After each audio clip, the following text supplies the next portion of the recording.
channel. Thank you so very much for coming through. This is God and Growth, a platform that has been created in order to foster closer relationship with God and encourage holistic growth through professional expertise and of course personal experiences. My name is Thubelihle Maduma, and today I'm hanging out with Musonda Sinkala. I got that right? Got it right, yeah. Okay. Exactly. I was a bit nervous about the pronunciation.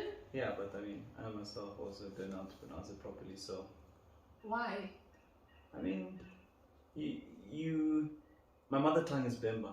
Okay. But I can't speak Bemba, so I'm sure my pronunciation is very much bullshit. Yeah. So I just go Musonda, perfectly fine. Okay, alright, good. So today we are discussing making your goals personal, or rather personal goals, because we know that there is a tendency amongst young people as we grow that we end up having certain goals that are really not for us, or we are interested in something 1 minute and the next we're interested in something else, right? But before we get into that, let's get to know who Musonda is. Where did you grow up? Where were you born? So I was born and raised in Botswana, Okay. Gaborone to be specific, as the capital city. I was there for all of my life until 2016, at which point I moved to Cape Town, South Africa for tertiary education, so university, undergrad, all of that stuff. Yeah. But being born in Botswana, I am actually Zambian, of Zambian descent. So both my parents are Zambian. They moved there to Botswana shortly before I was born. Mm-hmm. So yeah, that's where I was born. Primary, high school there. That's where I started to love sports, football. That's where I started getting interested in statistics, computer science, and all of that stuff. And eventually found myself at UCT, where I did an undergrad in analytics, and data analyst. So a data professional is what I like to call myself. And yeah, that's my short life story. All right. So in my layman understanding, every time I hear data analyst, I'm thinking it's somebody who analyzes information. Like there's information that is given, then that person basically looks at the information and makes a certain decision about it. Is that what you do? Exactly that. So it's all goal oriented. So the question is, what do you want to achieve? This is the information that we have. How do we take this information and use it to reach whatever goal that we're looking to achieve? That's essentially what I do, yeah. Okay. Being a data analyst, right, in your work, has it ever made you to analyze things in any other aspect of your life because, well, you do it professionally? I think it's actually the other way around. I think I got into data analytics because my everyday life was just analyzing things, you know. Okay. Just taking a second listen to what somebody's saying. Or I remember a particular instance actually in university when a friend was trying to do something behind my back, and then I realized that they were doing ABC, and when I told them, like, I know what you're doing, it was a thing of like, how did you how did you figure that out? Yeah. And so it's always been an analytical way of thinking, I guess, and hence the profession that I followed. Right. Yeah. To what date do you remember saying, I want to specifically be a data analyst? Like, did you always know the name? I didn't always know the name. I think there was, because I went into my undergraduate studies actually starting with actuarial science. And I did that for about 2-3 years, at which point I then switched to data analytics. And I think it was when I switched that I started to get a bit of an affinity towards that way of thinking. So it's not necessarily data analytics that I'm interested in, it's more data science, which is it's the same realm of expertise, but there's, in my opinion, I think there's like slight differences. Hence why I said I term myself a data professional, because really you're dealing with like both realms of expertise. So it was at that point around when I switched, when I started to realize, I actually really enjoy data science and machine learning and using data to predict things that are going on in the world. At which point then I'm like, this is actually what I want to do. And here we are. So you were in varsity and you thought, okay, I want to be a data analyst or a data professional. That was a goal that you had in varsity. Can you think back in time when you were younger, maybe in primary school, where you had your first goal? What was that and when was that? I think my first goal in primary school was probably in the second grade. I wanted to play football for the under 19. Yeah. But I was still too young. I think it was first, second grade. I think I was around 7. I was 6, 7 actually. I can't remember, but there was some age I was, and I was too young to play for the under 19. And I felt a bit weird about it because I knew a friend of mine who was my age but was playing for the team, and I was convinced it was simply because his mom was a teacher at the school. I was convinced.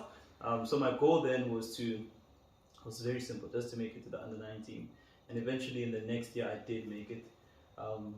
It's funny, the things as children, the things that we aspire for. It's really fun and innocent. So yeah, that was really, and it was a really nice thing when I eventually made it to the first team, and the teacher or the coach actually really liked me and kept playing me. So it was quite fulfilling. I'd say that was probably my first goal. Yeah. All right. And was there at any point in your life where you had a goal, but it was not necessarily for you? Like you feel like, this thing I really did it because maybe my friends were doing it or my family was mentioning it a lot? I think going to UCT actually was not really my goal in hindsight. Okay. Because many people actually don't know this, but I didn't actually fulfill my own application. My mom's the one who filled it. Wow. She sent all my documents and everything. I was a very unserious child, and I thank my mom for that actually. So I think my hope was always, or my dream was, once I finish high school, I'm gonna go study at this big university overseas, and I was really obsessed with London at the time or something like that. Yeah. But obviously finances don't necessarily allow for that. Yeah. So my parents took me to UCT, and when I got there, I was immediately, not even when I got there, when I got accepted and when I started like looking into the university and all of that stuff, I was immediately overjoyous, because for me it was a thing of like, it's not necessarily something that I had wanted or was actively pursuing, but this is such a great thing, and I'm really excited to just be in Cape Town, So yeah, sometimes sometimes following somebody else's goal for your life can turn out in a good way. Not that I always encourage that, but sometimes it's not the worst thing. Yeah. Talking about things that you didn't want, right? That was kind of like forced on you. What do you think are the most common goals that young people, especially in varsity, go for? That are not really personal to them, but they do them because everybody else is doing them. Everybody else, as in their peers, or even maybe pressure like from families. Yeah. I think choice of degree is the most obvious one. I have a number of friends who have gone into things that they don't really, or that they didn't really enjoy. Some medicine, some accounting, whatever the case may be. And they went into that because, or for a plethora of reasons, right?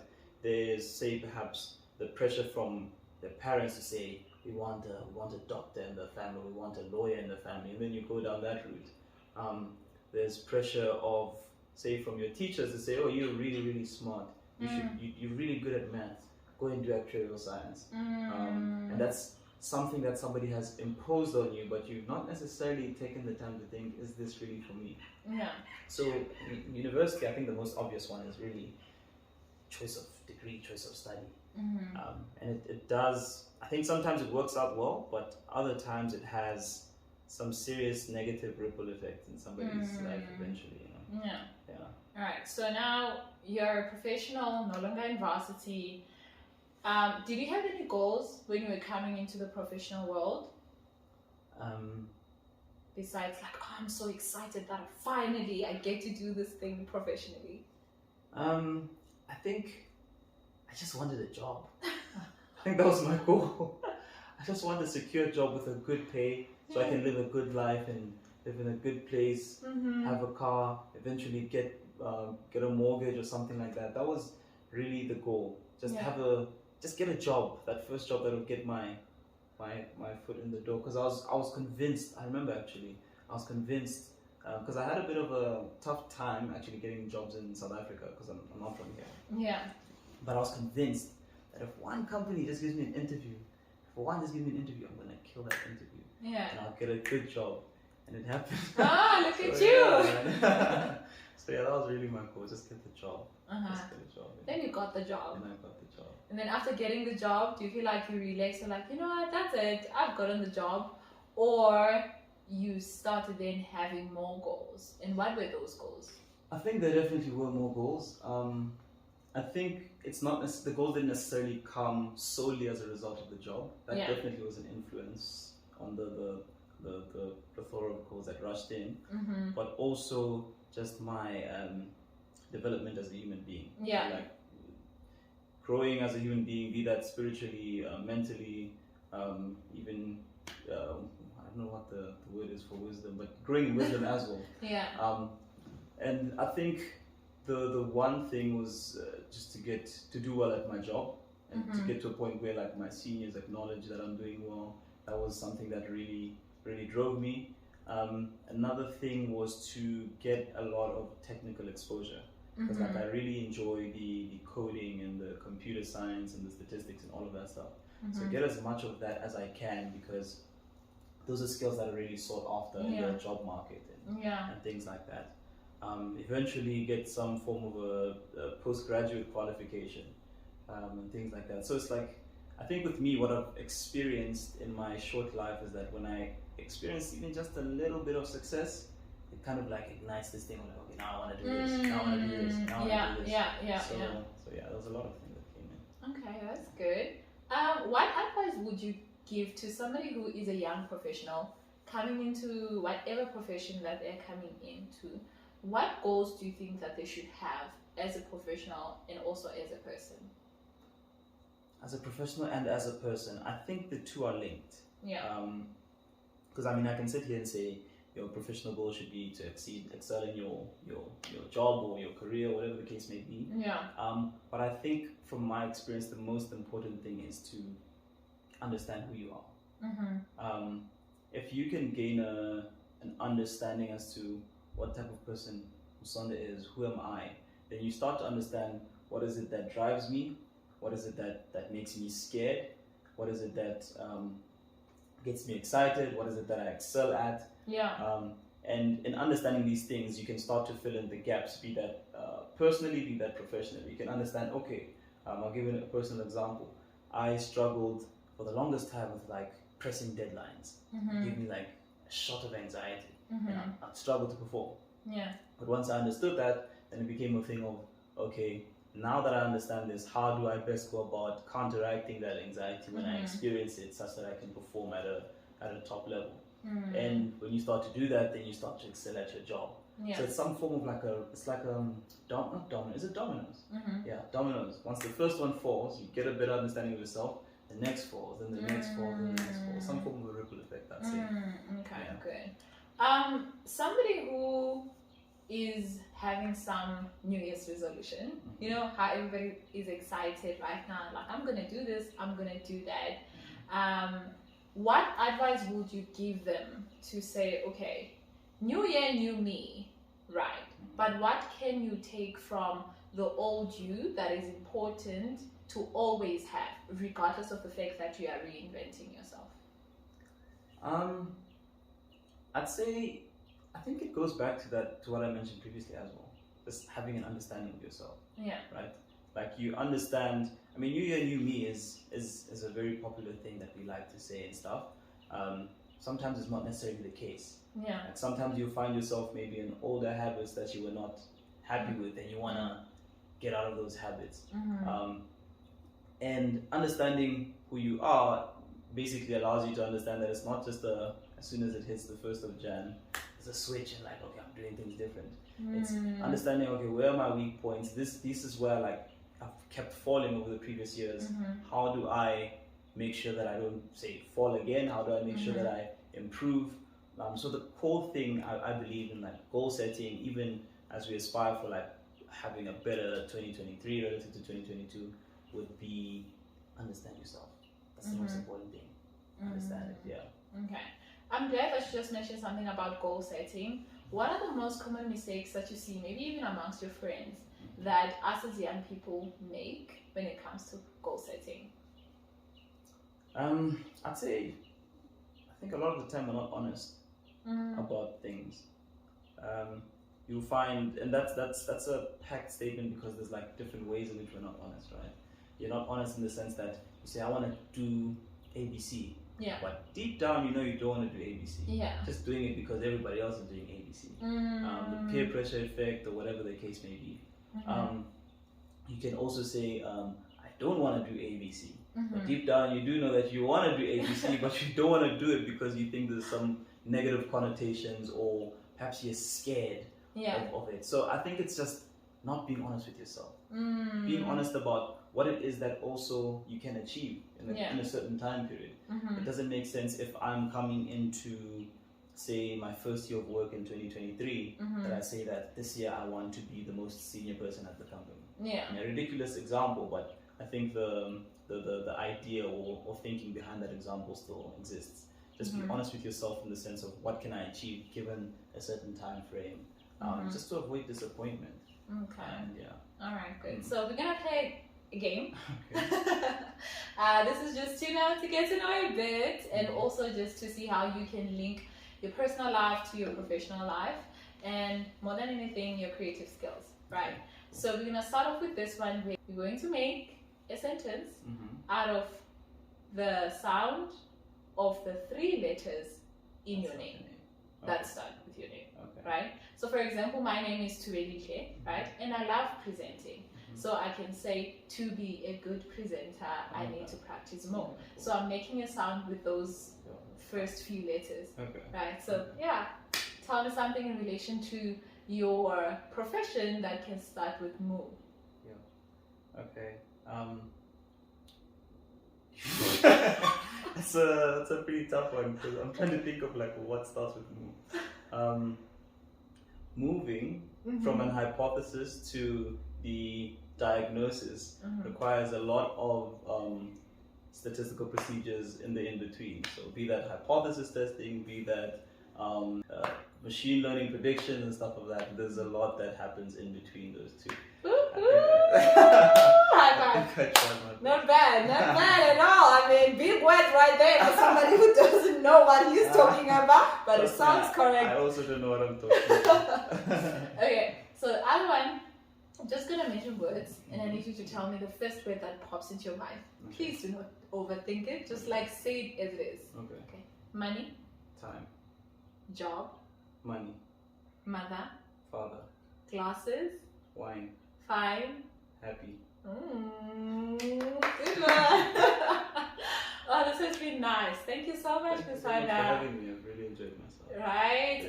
Last words to somebody who is in a profession, is not happy, they have goals, they're a bit skeptical about whether they are going to come into fruition or not. What would you say? I'll take a long route and give a long answer. I was getting my license card today, and I bumped into an old French lady, and we were talking, and she started giving me advice that she had said she wished she knew when she was younger. You're young, irrespective of whatever age you think you are. You may be 50, you're young, right? Yeah. You're only going to be 50 once. Today is the youngest you will ever be again. Take a chance. What's the worst that could happen?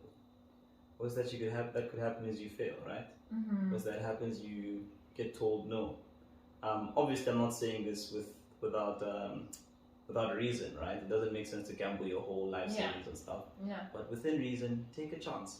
You never know what happens. Right? So that's my Test God and see what he's capable of. Exactly. Right? Exactly. I'm not gonna ruin it, guys. I'm not gonna say anything. This was perfect. A nice end. Really appreciate you coming through. Thank you. Everybody, thank you so very much for hanging out with us. I really appreciate it. I'm hoping that this content is good for you and you're enjoying it. If you'd like more of this, please do join this family officially by hitting out that subscribe button. Don't forget to press the notification bell so that you can be notified every time I post a video. I'd also like to hear from you, so please do comment in the comment section, like and share this information with others. From me and Musonda, have a good one. God bless. Bye.